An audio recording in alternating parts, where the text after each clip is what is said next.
A tusk over 3 meters long, piercing straight through the upper lip, growing outward for more than 3 meters. Every single millimeter is packed with a sensitive nervous system. It has 100 times the sensitivity of a human finger and can deliver a 16,000 Newton impact. Yet, it's constantly exposed to icy water at minus 40 degrees, enduring stinging pain every moment. Is this a blessing from the Creator or an eternal torture? This tusk is the exclusive trademark of the male narwhal, one of the most mysterious whales on Earth. What's even crazier is that this tooth is actually alive. Not only does it grow at 8 centimeters a year, never stopping throughout its life, but it can actually feel. In 2005, scientists observed it under a microscope, and the results were absolutely mind-blowing. The surface of this tooth is densely packed with 10 million nerve endings. Its sensitivity is equivalent to 100 times that of a human finger.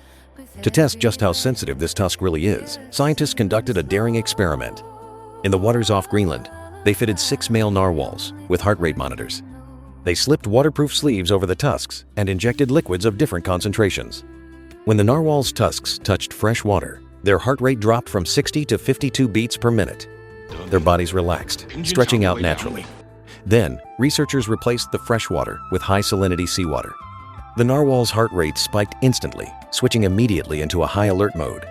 In their minds, this reaction signals approaching danger, the tension of a life or death countdown. Because in the freezing Arctic, a sudden spike in water salinity means only one thing. Icebergs and ice sheets are rapidly sealing up. When seawater freezes, it squeezes out the salt, causing the salinity to skyrocket in a short time. For a narwhal, this is the final warning from the Grim Reaper. If they don't find a new breathing hole in time, they'll be trapped forever and eventually suffocate. In other words, the narwhal exposes its most fragile organ directly to the minus 40-degree polar sea. Not for self-harm, but to detect subtle environmental cues like salinity and temperature. It is a living radar, all just to gain a slim chance of escape before death arrives. This isn't an exaggeration. The following story will show you how natural selection plays out every day. In 2017, researchers discovered that male narwhals would cross their nerve-filled tusks and rub them gently. It seems like they're exchanging information, or perhaps it's a form of etiquette, like a human handshake.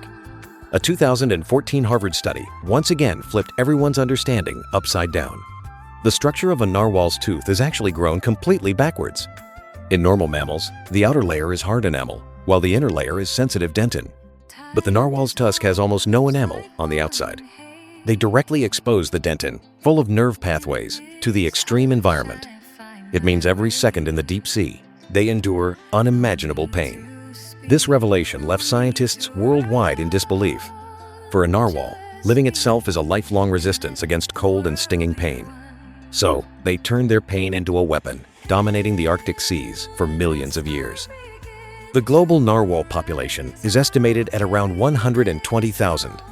About 80,000 live in Canada, others off Greenland, with a small number in the Russian Arctic. They are extremely dependent on the cold sea ice environment. If the ice melts too quickly, their breathing spots disappear, leading to mass suffocations. Between 2008 and 2010, scientists recorded 4 major whale entrapment events. Hundreds of narwhals, failing to sense salinity changes in time, were trapped around tiny breathing holes. They huddled together in desperation, most suffocated, while others became prey for polar bears. The narwhal has also suffered slaughter by humans, all because of this very tusk. In 16th century Europe, royalty believed this unicorn horn could cure all diseases and even resurrect the dead. Queen Elizabeth I was obsessed, willing to spend £6.3 million just for one horn. The hunting methods are traditional and incredibly cruel, using iron rods to pierce the narwhal's belly. Although Canada has limited hunting policies, the annual Inuit tradition remains bloody and brutal. It's said the meat is delicious, and even today, the horn is still highly sought after. If a narwhal lost its long tusk, would everything be different? The answer is a definite yes. This tusk isn't just a radar, it's also a hunting weapon. They use this spear to strike prey with an instantaneous impact of up to 16,000 newtons. That force can knock a halibut unconscious on the spot. If this tooth is so versatile, why was nature so partial to only give it to the males?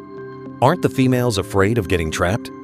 The answer reveals the cold truth of evolution. Most female narwhals live perfectly well without a tusk, and even live longer than the males. This suggests that sensing salinity might just be a lucky byproduct of the Tusk's evolution. The real answer lies in sexual selection. Data shows the narwhal's tusk follows a classic pattern of exaggerated growth. The larger the male's body, the thicker the tusk. The longer the tusk, the larger the testicles. This display is both brutal and straightforward. Males use these hypersensitive tusks to clash with one another, not a gentle courtship, but a contest of strength. They use their most sensitive organ against rivals to signal to females, "Look how strong I am." What's truly chilling about the narwhal isn't the tusk, but their survival capability. Narwhals are among the most capable divers, reaching the 1,500-meter abyss for 25 minutes. Down there, water pressure is 150 times that of the surface, enough to crush steel like paper. Yet, they make these deep dives 15 to 25 times a day, totaling over 3 hours. To adapt, they've evolved a superhuman physiological system. Their lungs can completely collapse, and their ribs fold inward, like a collapsible umbrella. This ensures their chest cavity isn't crushed under the immense pressure.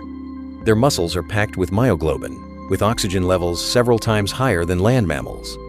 This ensures they can remain active in the deep sea without taking a breath. Why do narwhals dive so deep and so often? In 2017, footage revealed that narwhals use their tusks to strike Arctic cod with precision. Once the fish are stunned, the whale turns quickly and sucks the prey in like a vacuum pump. Wouldn't it be easier to just spear them? Actually, this imposing tusk is incredibly low in hardness. It's mainly composed of dentin, with a large hollow cavity, less dense than a human tooth. If they stab too hard, it would snap easily. So, the narwhal chooses a gentle tap to stun the prey before swallowing it. They also hunt in groups, driving schools of cod from deep water to the surface. The cod lose consciousness as their swim bladders rapidly expand. Thousands of belly-up fish float on the surface, becoming a feast for narwhals, seals, and gulls. This teamwork gives the narwhal an unshakable place in the food chain. The narwhal's environment is far more brutal than imagined. They didn't choose the Arctic because they like the cold, but to hide from their natural enemy, the orca. In open water, a narwhal wouldn't last a day against a pod of smart, strong orcas. Scientists have filmed orcas cornering narwhals in shallow water, killing several in hours. But under thick Arctic ice, the orca's massive dorsal fin can't get through. Only then can the narwhal barely stay safe. As the climate warms and ice melts, the orca's range expands and the narwhal's sanctuary disappears. Climate change also causes ice to suddenly thicken, leading to mass suffocation tragedies. In wintering grounds with drift ice, they face a new predator, the polar bear. Polar bears wait around breathing holes, attacking narwhals as they surface for air. While they target calves, for an adult, every breath is a gamble with life and death. Narwhals might be the most extreme survivors on Earth. With an unimaginably sensitive tooth, they stubbornly pass on their genes in the harshest corners. This magic wand, once coveted by queens, is the ultimate compromise for survival. The global population is around 120,000. While not endangered yet, threats are closing in. Human hunting focused on tusks means the older, experienced leaders are the first to be lost. This is devastating for the development of the entire population. So far, there are almost no successful cases of raising narwhals in aquariums. This mysterious creature reminds us that there are still miracles we don't understand. Behind every miracle, there are answers bought with the pain of countless generations. Maybe one day the horn will change or disappear, or they will evolve to breathe under ice. I don't think that's a myth. That is the price of life and the meaning of evolution.